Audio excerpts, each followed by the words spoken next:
మరి చెప్పలేక ఇంకా అందరికి ఇచ్చేస్తాడు అంతే, ఇచ్చి పడేస్తాడు కింద పైన ఊత్తర రామి పడేస్తాడు అంతే. సంక్రాంతికి ఈ సంక్రాంతికి నిలబడేది ఎవరు అంటే రామ్ చరణ్ సినిమా ఒకటే. నేషనల్ అవార్డు ఏం పోయా, ఆస్కార్ వచ్చిన తప్పేరా.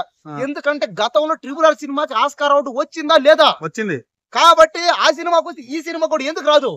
కాబట్టి ఈ సినిమాలో అయితే ఇప్పుడు గ్లోబల్ స్టార్ అయినా. నీకు ఏ లుక్ నచ్చిందన్న? నాకైతే ఇంకా ఆ లుక్ ఈ లుక్ అన్ని లుక్లు నచ్చాయి. కానీ నాకు ఎక్కువగా నాకు బాగా నచ్చింది ముఖ్యమంత్రిగా సీఎం గా చేస్తున్నాడు. అబ్బా అసలు చెప్పబలే అంతే. కథ ఎలా అనిపించింది అన్న? కథ కూడా చాలా బాగుంది. ఉన్నాడు ఒక కథ కూడా చాలా బాగుంది.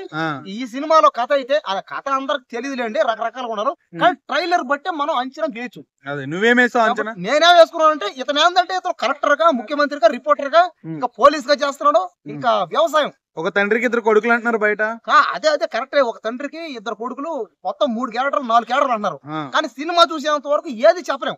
ఆడే ఫంక్షన్ కూడా ఏ క్లూ అయితే ఎవరో చెప్పలేరు క్లారిటీగా. ఇలా ఉంటది సినిమా బాగుంటదని చెప్పారు. ఇలాంటి సినిమా గుర్తుండిపోతే చరిత్ర అని చెప్పారు. కాబట్టి ఏంటంటే ఇలాంటి సినిమాలు బాగా ఆడాలి. మన తెలుగు వాళ్ళకి మనం సపోర్ట్ చేయాలి. ఎవరు చేస్తారు చెప్పండి. ఎన్ని వేల కోట్లు వస్తాయి అనుకుంటున్నావు? చెప్పాను కదా, 50,000 కోట్లు దాటేస్తుంది. 1,00,000 కోట్లు కూడా కొట్టే ఛాన్సెస్ ఉన్నాయి. రేపు మిస్ అయితే నువ్వు దొరుకుతావు కదా? ఖచ్చితంగా నేను ఎక్కడికి బాను, ఇక్కడే ఉంటా. సినిమా కానీ రాకపోతే ఆ 50,000 కోట్లు రాకపోతే నువ్వు పారిపోతే ఎలా ఉందన్న సాంగ్స్? ఎలా చెప్పట్లేదు. సాంగ్స్ కూడా అన్ని చాలా బాగున్నాయి. సాంగ్స్ గానీ, ఆ ట్రైలర్ గానీ, ఆ లుక్ గానీ, పైగా డాన్సులు గానీ, అబ్బా రొమాన్స్ గానీ, ఇద్దరి మధ్య హీరోయిన్ హీరో మధ్య కెమిస్ట్రీ గానీ చాలా బాగుంది. అసలు ఎక్కడ నోర్మై ఇంతకు ముందు వచ్చిన కొంచెం భారతీయుడు దెబ్బేసింది కదా? లేదు అవన్నీ ఒట్టి మాటలే. ఒక సినిమా పోయినంత మాత్రం ఇంకో సినిమా పోతాను గ్యారంటీ లేదుగా. ఏమో చెప్పలేం కదా, ఏ నిమిషానికి ఏం జరుగుతుంది ఎవరికైనా తెలుసు. మ్యూజిక్ ఎలా ఉందన్న? ఎప్పుడో టికెట్ బుక్ చేసుకున్నా. మ్యూజిక్ ఎలా ఉంది? మ్యూజిక్ అయితే తమ్మాను ఇచ్చి పడేసాడు అంతే. ఓత ర్యాంప్ అంతే. అసలు థియేటర్ తగలబడిపోతాయా? థియేటర్ తగలబడిన బ్లాస్ట్ అయిపోతాయి. ఇంకా ఈ సంక్రాంతి పండుగ అంటే నేను బ్లాస్ట్ అయిపోతాయి సరదాగా అంటే మనం ఏంటంటే ఆనందంతో మాట్లాడుతున్నాం అంతేగాని థియేటర్ దగ్గర ఈ సినిమాకి ఎవరికి ఏమి కాదు. చూస్తా ఉండే అందరూ సినిమాకి వెళ్దాం, సినిమా చూసుకుని వద్దాం అంతేగాని తొక్కిసలాటలో ప్రాణాలు పోతే తిరిగి రావు. కాబట్టి ఎన్ని వద్దు, పాదం ఎంజాయ్ చేద్దాం, అర్థం. ఎవరో కొంతమంది ఈ మధ్య నా మీద వస్తే దాడి కూడా చేశారు. రామ్ చరణ్ మీద దాడి చేశారు.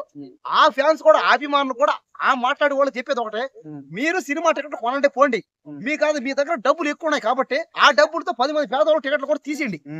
నేను చెప్పేది అదే. ఇప్పుడు నన్ను కొట్టేంత మాత్రం మీకే వెళ్ళిపోతాయా? కాబట్టి సినిమాకి అందరూ బాగుంది కాబట్టి సినిమా టికెట్లు 10 మంది పేదవాళ్ళకి దానం చేయండి. గేమ్ చేంజర్ నుంచి సాంగ్స్ రిలీజ్ చేశారు కదా, సాంగ్స్ గురించి తప్ప మూవీ నుంచి ఒక్క టాపిక్ కూడా మాట్లాడలేదు ఎందుకు? లేదు చెప్పారు క్లారిటీగా. చాలా బాగుంటుంది. కాదు తప్పది. సినిమా ఏందంటే